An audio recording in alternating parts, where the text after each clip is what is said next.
Hey everyone, and welcome back.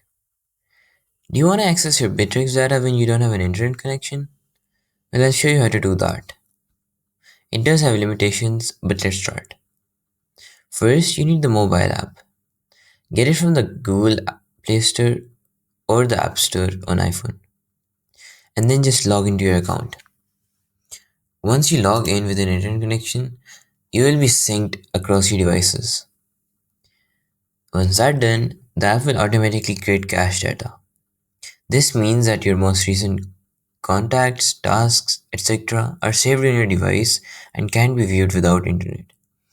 You can read your tasks, etc., but you can't make any changes until you have an internet connection.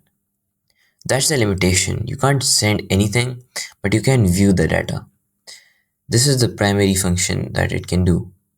So make sure you sync the data before you need the data and you know you don't have an internet connection. So that's it. Now you know how to stay productive with Bittrex even when you're offline. If this helped you even a bit, let me know if it worked for you in the comments. See you in the next one.